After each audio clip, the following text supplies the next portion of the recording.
99번째 이야기가 끝났다. 방 안에 남은 마지막 촛불 하나가 가늘게 흔들린다. 수백 년 전 에도의 밤, 그 불꽃 앞에 섰던 누군가는 손을 뻗으려다 멈췄다고 전해진다.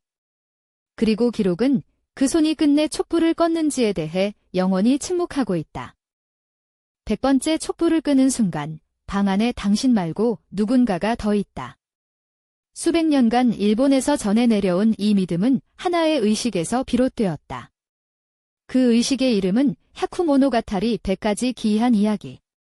그리고 그 의식이 품고 있는 가장 오래된 미스터리는 아직까지 아무도 풀어내지 못했다.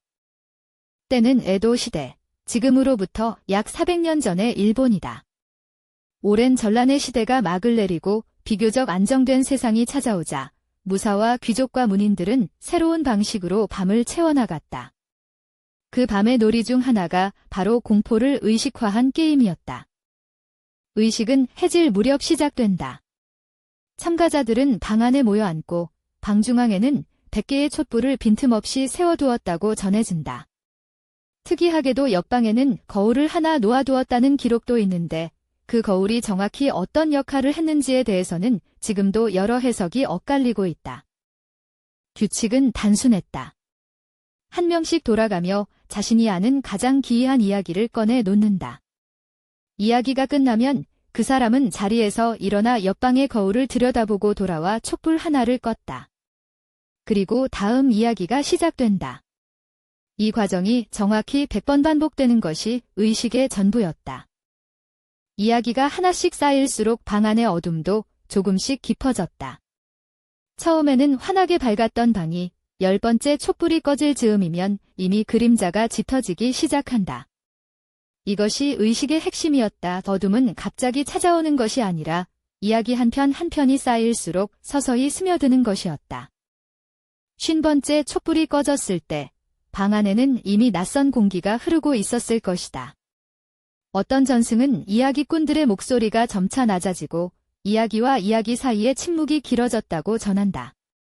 서로의 얼굴을 구분하기 어려운 어둠 속에서 이미 말해진 이야기들은 그 방 안에 그대로 머물고 있는 것처럼 느껴졌다고 한다. 이 의식이 어디서 어떻게 시작되었는지에 대해서는 여러 가지 설이 전해지고 있다. 가장 널리 알려진 이야기는 에도 시대 무사들이 담력을 기르기 위한 훈련의 일환으로 시작했다는 것이다. 전쟁 없는 시대에 무사로서의 정신을 단련할 방법을 찾던 이들이 공포를 의식화하는 형태로 이 게임을 만들어냈다는 주장이다.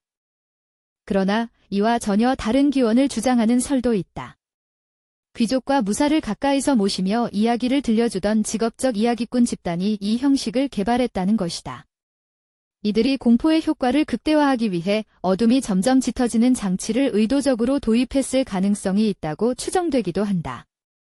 어느 설이 사실에 더 가까운지는 지금으로선 알 수 없다. 이 의식에 대한 기록이 문헌에 등장하기 시작한 것은 에도 중기 이후로 추정된다. 당시 괴담 문학이 크게 유행하면서 가이단슈라 불리는 괴담 모음집들이 잇따라 출판되었다. 그 가운데 일부는 바로 이 의식에서 실제로 나눈 이야기들을 모아 엮은 것이라는 설이 전해지며 이 의식이 단순한 놀이가 아니라 하나의 문학적 실천이었음을 짐작하게 한다. 왜 하필 100이었을까? 일본 문화에서 100이라는 숫자는 단순한 양의 개념을 넘어 완전함 또는 어떤 경계의 끝을 상징하는 수로 여겨져 왔다고 알려져 있다. 100가지 이야기를 모두 말한다는 것은 인간이 알고 있는 공포의 총합을 한 공간 안에 불러 모은다는 의미로 해석될 수 있다. 다시 말해, 100은 완성이 아니라 무언가가 열리는 문턱의 숫자였을지도 모른다. 그리고 여기서 가장 핵심적인 의문이 떠오른다. 전해지는 기록의 상당 부분에서 참가자들은 99번째 이야기를 마친 뒤 마지막 촛불을 끄지 않고 의식을 멈춰버렸다고 한다. 가장 단순한 설명은 심리적인 공포다. 어둠이 완전히 찾아오는 그 순간을 실제로 맞닥뜨리는 것이 두려웠던 것이다. 두 번째 해석은 다른 방향을 가리킨다. 일부 전승에서는 마지막 촛불을 끄지 않는 것이 의식의 안전장치였다는 설이 있다. 100가지 이야기로 불러들인 무언가를 다시 돌려보내기 위해서는 하나의 빛이 반드시 남아있어야 한다는 믿음이었다는 것이다. 이 해석을 따른다면 99번째에서 멈추는 행위 자체가 의식의 진정한 완성이었던 셈이다. 그렇다면 실제로 끝까지 간 사람은 없었을까? 여기서 흥미로운 반전이 있다. 일부 전승에서는 100번째 촛불까지 꺼냈을 때 무서운 일이 벌어지는 것이 아니라 오히려 천장에서 떡이 떨어지거나 행운이 찾아왔다는 이야기가 전해지기도 한다.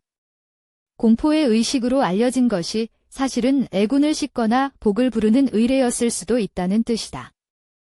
공포의 결말과 행운의 결말, 이 두 가지 상반된 전승은 이 의식이 시간이 흐르면서 지역과 집단에 따라 서로 다른 형태로 변형되었음을 암시한다고 보는 시각이 있다.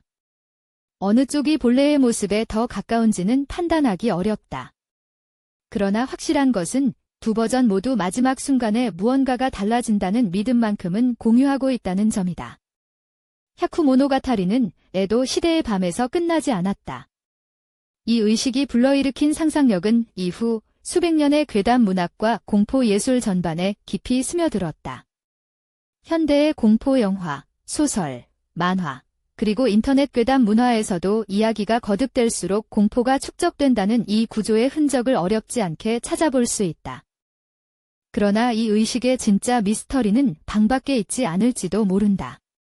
어둠이 서서히 스며드는 그 공간 안에서 이야기를 듣고 또 이야기를 만들어내던 그 사람들의 내면 그곳에 있던 것은 무엇이었을까? 스스로 어둠을 불러들이면서도 그 어둠의 완성 앞에서 멈추어 선 그 마음. 그것이야말로 이 의식이 수백 년을 넘어 지금까지 전해지는 이유일지도 모른다. 수백 년 전 에도의 어느 방에서 시작된 이 질문은 오늘 밤도 답을 기다리고 있다. 당신이라면 어떻게 할 것인가? 99번째 이야기를 마치고 마지막 촛불 앞에 섰을 때 그 손을 뻗을 것인가 아니면 멈출 것인가. 그 순간의 선택이 바로 야쿠모노가타리가 우리에게 남긴 아직도 풀리지 않은 가장 오래된 수수께끼다.